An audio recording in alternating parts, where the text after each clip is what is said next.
اور اپنی جیل میں پہنچا دیا. کوئی عالمی ادارہ روک سکا؟ 2 مرتبہ جنگ مسلط کر کے تیسری مرتبہ جنگ مسلط کرنے لگا ہے ایران پر ٹرمپ صاحب. اور ٹرمپ صاحب نے نہ نیٹو سے پوچھا، نہ اپنے اتحادیوں سے پوچھا، نہ یورپ سے پوچھا، نہ اقوام متحدہ سے پوچھا، نہ اپنی کانگریس سے پوچھا، نہ اپنی عوام سے پوچھا. تو کوئی روک سکا کوئی عالمی ادارہ ٹرمپ صاحب کو؟ تو اب وہ دنیا ہے جہاں ایک بار پھر جس کی لاٹھی اس کی بھینس ہے، طاقت کا راج ہے. بین الاقوامی قوانین کی دھجیاں بکھیر دی گئی ہیں. اور پھر ابھی ایک زندہ مثال کہ عالمی عدالت انصاف نے نیتن یاہو کو مجرم قرار دیا نسل کشی کا غزہ میں. تو پتہ ہے جن ججوں نے یہ فیصلہ دیا نیتن یاہو کے خلاف، ان کے خلاف امریکہ نے کیا کیا؟ ان ججوں کے خلاف امریکہ نے ان ججوں پر سفری پابندیاں عائد کر دیں، یعنی اب وہ کہیں بھی سفر نہیں کر سکتے. ان کے مالیاتی اثاثے منجمد کر دیے ان ججوں کے. ان ججوں کو بین الاقوامی بینکنگ نظام سے آؤٹ کر دیا. Credit cards, on line services تک ان ججوں کی رسائی نہیں رہی اب. تو وہ جج جنہوں نے نیتن یاہو کے خلاف فیصلہ دیا، وہ جج اب ایک طرح سے اپنے ملک میں قیدی کی زندگی گزار رہے ہیں. تو یہ ہے آج کی دنیا، ٹرمپ کی دنیا. تو اس دنیا میں جس کے پاس طاقت ہے وہ وہی کچھ کر رہا ہے، کمزور کی کوئی سنوائی نہیں. تو لہٰذا فیصلہ تو بڑا ہے، پاکستان کی کامیابی تو ہے، لیکن مجھے نہیں لگتا کہ نریندر مودی اس فیصلے کو مانے گا. اور اگر بظاہر مان بھی لے تو کرے گا وہی کچھ جو اس نے کرنا ہے. اور جب عدالت کی بات ہو رہی ہے تو ایک اور بھی بات سنتے جائیے پاکستانی عدالت کی. ثنا یوسف قتل کیس، اسلام آباد کی مقامی عدالت نے ٹک ٹاکر ثنا یوسف کے قاتل عمر حیات المعروف کاکا کو سزائے موت سنائی ہے. اور پھر نہ صرف سزائے موت دی ہے بلکہ لواحقین کو 20 لاکھ بطور زر تلافی بھی ادا کرنے کا حکم دیا ہے. اس کے علاوہ ثنا یوسف کے گھر پر ڈکیتی کے جرم سمیت متعدد دفعات کے تحت مجرم کو مجموعی طور پر 21 برس قید بمشقت کی سزا اور 5 لاکھ جرمانے کی سزا بھی سنائی ہے عدالت نے. آپ کے ذہنوں میں ہوگا کہ مجرم نے 2 جون 2025 کو ثنا یوسف کے گھر میں گھس کر اسلام آباد میں اسے قتل کر دیا تھا. 2 دن بعد مجرم پکڑا گیا.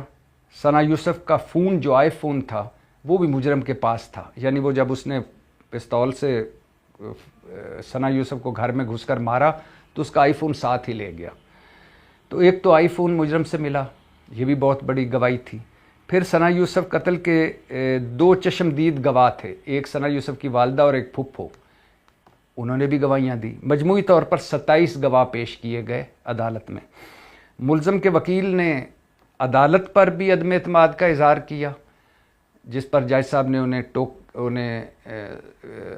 برہم بھی جج صاحب ہوئے کہ آپ میڈیا ٹاک نہ کریں، آپ عدالت کو گمراہ نہ کریں، آپ کیس پر فوکس رکھیں.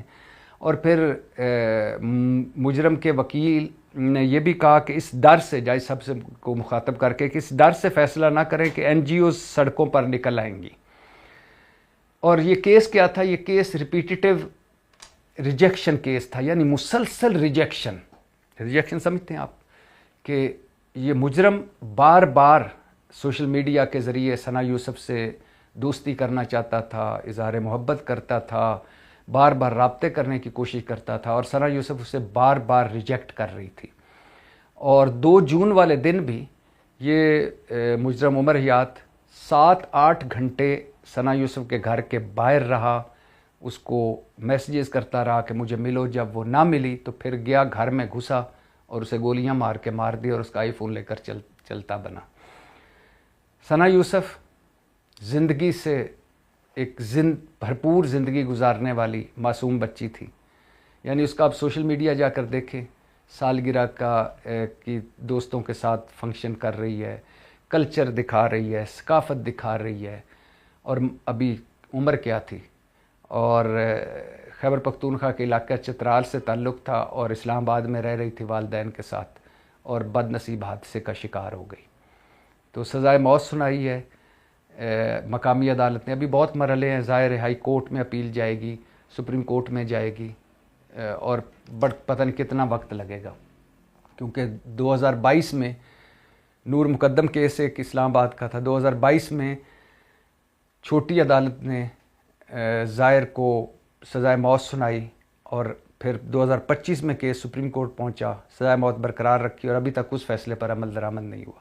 اسی طرح پاکستان میں اکثر کہتا ہوں کہ پاکستان میں بہت سارے کیسز ہیں جو رجسٹرڈ ہی نہیں ہوتے۔ بچیاں اور ان کے والدین اپنی عزت کے ڈر سے تھانے کچہری میں جاتے ہی نہیں ہیں۔ جو رجسٹرڈ ہو جاتے ہیں ان میں بہت سارے کیس ہیں جو عدالت تک پہنچتے نہیں ہیں۔ پولیس میں نیچے ہی سوشل پریشر پڑتا ہے، اور پولیس اتنا بے عزت کرتی ہے بچیوں کے والدین کو اور خواتین کو کہ وہ ڈر خوف سے اپنا کیس ہی واپس لے لیتی ہے، سوشل پریشر سے کچھ لے دلا کے۔ پھر جو عدالت پہنچتے کیس، اور بہت کم کیس ہوتے ہیں جو چلتے ہیں، کیونکہ 2-4 پیشیوں کے بعد ظاہر ہے ایک جو جن کی عزت بھی چلی جاتی ہے وہ عزت بچا کے گھر بیٹھ جاتے ہیں۔ اور پھر جو کیس چلتے ہیں ان میں بہت کم کیس ہوتے ہیں جن میں سزا ہوتی ہے، جو میڈیا پر آ جائے، ہائپ بن جائے، پھر اس کی سزا ہوتی ہے۔ اور پھر بہت کم ایسی سزائیں ہیں جن پر عمل درآمد ہوتا ہے، پتلی گلیاں چور دروازے لوگ نکل جاتے ہیں۔ تو کوئی بھی بچی کا، خاتون کا کیس ہو، تو اگر ریپ کا کیس ہو، قتل کا کیس ہو، یا اس طرح کا کوئی ڈکیتی یا زنا کا کیس ہو، یا خواتین کو ہراساں کرنے کا کیس ہو، تو اس میں سب سے پہلے تو ریاست کو خاندان والوں کے ساتھ کھڑا ہونا چاہیے، مدعی بننا چاہیے۔ پھر مقررہ وقت کے اندر سارے سزاؤں کے پروسیجر مکمل ہونے چاہیے، district and session court, high court اور سپریم کورٹ، اور پھر مجرموں کو عبرتناک سزائیں ملنی چاہیے، تبھی یہ معاملہ حل ہوتا ہے، تبھی یہ کچھ رکیں گی چیزیں، ورنہ نہیں رکیں گی۔ ہاں، ایک لانگ ٹرم پالیسی، آپ اویئرنیس پھیلائیں، آپ شعور پھیلائیں، آپ ساتھ ساتھ تعلیم و تربیت کریں۔ اور میں حیران ہوتا ہوں کہ جو مرد یا جو عورت سے ہی پیدا ہوتے ہیں، ان کے گھر میں بھی عورتیں ہوتی ہیں، وہ عورتوں کے ساتھ یہ کرتے ہیں، یہ سوچ کر میں اکثر حیران ہوتا ہوں۔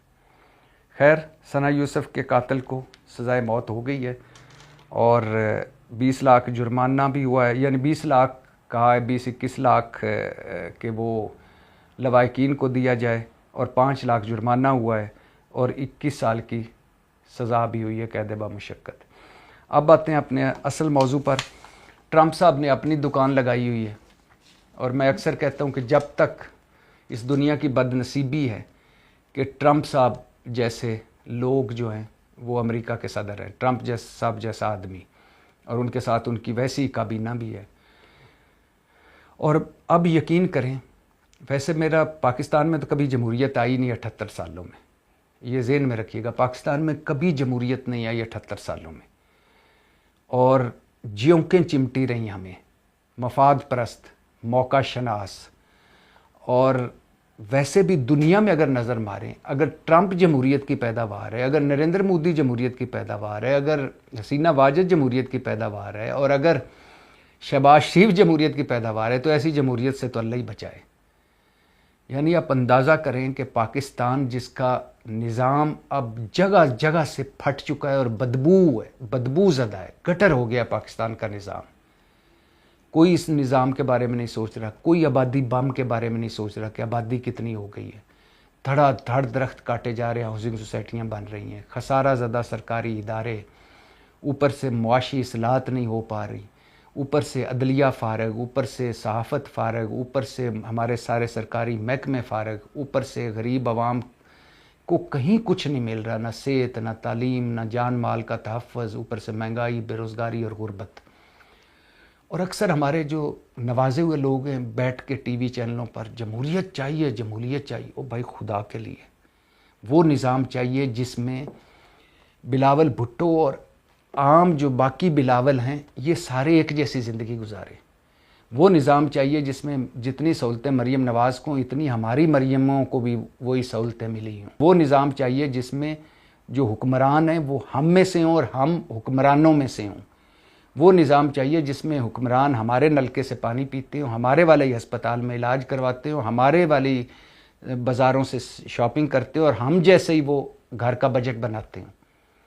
یہاں 5-10% کے لیے جنت ہے یہ ملک، 90%، 90-95% کے لیے جہنم ہے یہ ملک۔ تو ایسی جمہوریت پہ کیا کرنا؟ یقین کریں ایوب خان اور پرویز مشرف کا کہ دونوں کے دور دیکھیں تو شرم آتی ہے ایسی جمہوریت پہ. یہ پاکستان تھا